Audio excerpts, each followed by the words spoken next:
अगर मेरे पास 5 लाख रुपए हैं तो तुम्हें लखपति बनाने में मुझे 5 मिनट लगेंगे, उसमें मुझे टाइम नहीं लगेगा।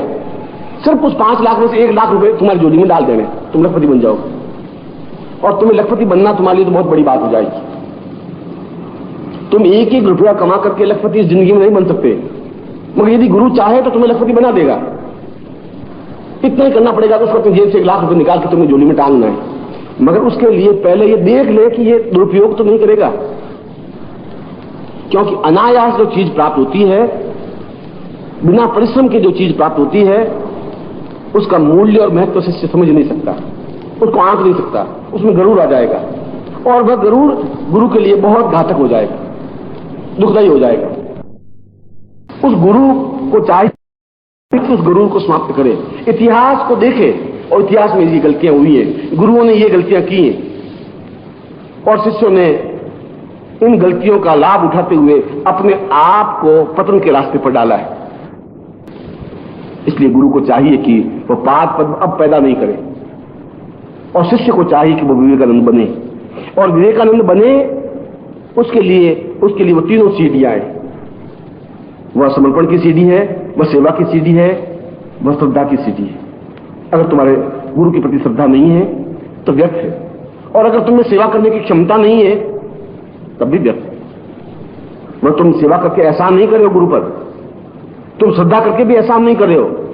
तुम मामूली एक आदमी बन जाओगे जो गली में 50 आदमी खड़े, कोई लकड़ी छील के रोटी खा रहा है, कोई लोहा पीट करके रोटी खा रहा है, कोई और तरीके से रोटी खा रहा है। तुम रोटी खा करके एक पशुओं के जीवन व्यतीत कर सकते हो, तुम्हारे पूर्वजों ने भी किया है। उसमें कोई महानता, कोई विद्वत्ता, कोई उच्चता नहीं है। और अगर तुम समझो कि आज के आज तुम उच्च कोटि के योगी सन्यासी बन जाओगे, ये ऐसा ज्ञान नहीं है। इसके लिए मीरा ने कहा कि सूली ऊपर सहज पिया की किस विधि मिलनो हो। पिया तो बहुत सूली के ऊपर टंगे हुए हैं, ठेठ ऊपर है, अब वहां तक मैं कैसे जाके मिलूं? अगर मिलना है तो वहीं जाके मुझे मिलना पड़ेगा, क्योंकि वो नीचे उतरेगा नहीं, और मैं ऊपर जाऊंगा तो सूली की चुभन मुझे एहसास करनी ही पड़ेगी।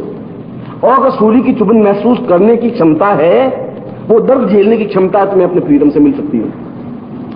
और अगर तुम्हें उस ज्ञान के उस पुंज को प्राप्त करना है तो इस कसौटी पर तुम्हें निकलना ही पड़ेगा। इस एक ही कसौटी को तुम्हें झेलना ही पड़ेगा।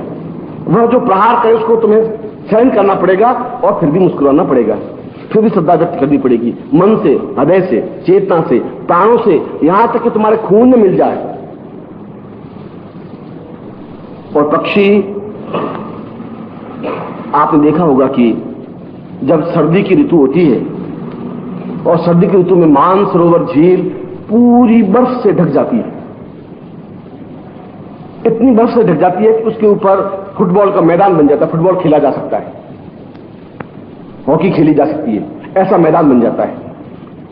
उस समय हंस उस मानसरोवर से उड़ते हैं और 3000 मील दूर पेड़ का आश्रय लेते हैं। छोटी सी झील, जो तवांग झील है, उस झील का आश्रय लेते हैं, जो कि गर्म पानी की झील है। और तवांग झील एक ही झील है जिसका पानी बिल्कुल सर्दियों में भी गर्म रहता है। 3000 मील दूर, 1-2 हजार नहीं, कहां मानसरोवर, कहां तवांग। और वे हंस सर्दियों में 3000 मील दूर के वो तवांग झील में आश्रय लेते हैं और उसी पेड़ पर आश्रय लेते हैं। पिछले वर्ष जिस पेड़ पर रुके थे, उससे पिछले वर्ष जिस पेड़ पर रुके थे, वे पेड़ नहीं बदलते। अगर पेड़ हरा भरा है तब भी, और सर्दियों में पेड़ के पत्ते पूरे झड़ जाते हैं तब भी, वह हंस उसी पेड़ का सहारा लेता है। पक्षियों में भी इतनी समझदारी है। हम तो इतने गए बीते हैं कि आज इस गुरु को बनाते हैं, फिर कल उस गुरु को बनाते हैं, फिर हरिद्वार में एक गुरु को जाकर बनाते हैं, फिर मथुरा में एक गुरु को बनाते हैं, फिर देहरादून में जाके गुरु को बनाते हैं। हर रोज एक एक पेड़ बदलते रहते हैं और वह जिंदगी भटकती रहती है।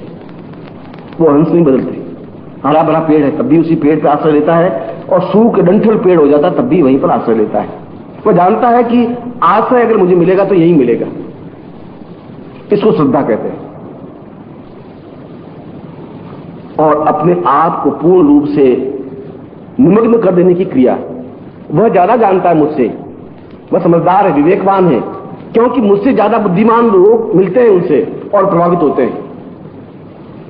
ये जितने बनिए लोग मुझे मिल रहे हैं, ये जितने सेठ साहूकार मिल रहे हैं, तुमसे ज्यादा अक्लमंद है, तुमसे ज्यादा चालाक है, तुमसे ज्यादा धूर्त है, और धूर्तता से लाखों रुपए कमाए उन्होंने, तुमसे ज्यादा मक्कारी उनमें है, और उनको भी आंख नीची करके खड़ा होना पड़ता है, क्योंकि मैं उससे भी ज्यादा तेजी के साथ बात कर सकता हूं। उनकी मक्कारी को मैं समझ लेता हूं, उनकी चालाकी को समझ लेता हूं, उनकी धूर्तता को समझ लेता हूं, वे जहां से बोलते हैं उनकी आवाज को पहचान लेता हूं।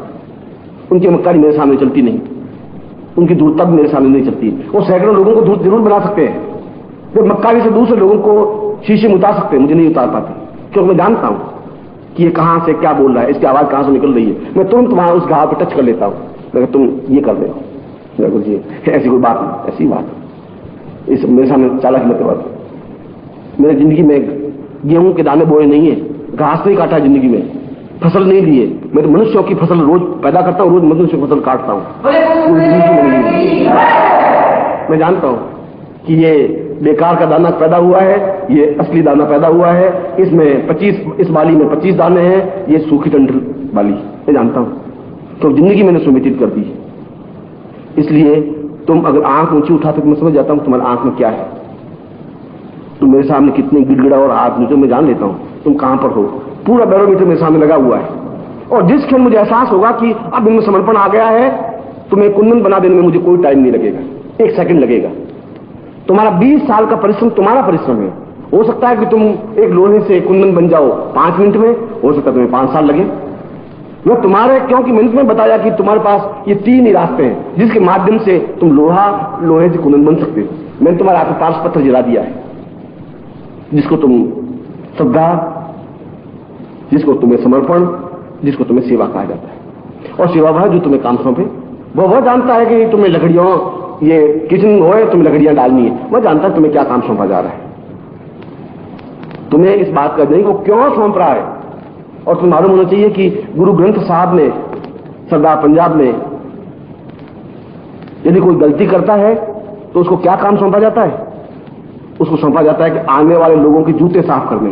तुमने बरनाला का नाम पढ़ा होगा, पंजाब के मुख्यमंत्री थे बरनाला, और जब उनको पंथ से निकाला गया और वापिस पंथ में लिया गया तो उसको सजा दी गई कि तुम गुरुद्वारा में बैठ के 24 घंटे जूते साफ करोगे। ये गुरु ग्रंथ साहब ज्यादा जानते हैं उनको क्या सौंपना है, ये गुरु ज्यादा जानता है तुम्हें क्या काम सौंपना है।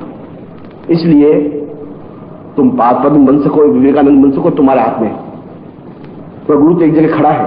अब मैं वो गलती नहीं करूंगा जो बुद्ध ने गलती कर दी, जो महावीर ने गलती कर दी, जो शंकराचार्य ने गलती कर दी, मैं वो गलती नहीं करूंगा। उनकी जीवन की एक लिमिटेशंस थी, उनके जीवन की कुछ न्यूनताएं थी, कमियां थी, और मुझे उनकी कमियों को कहने में कुछ संकोच नहीं है।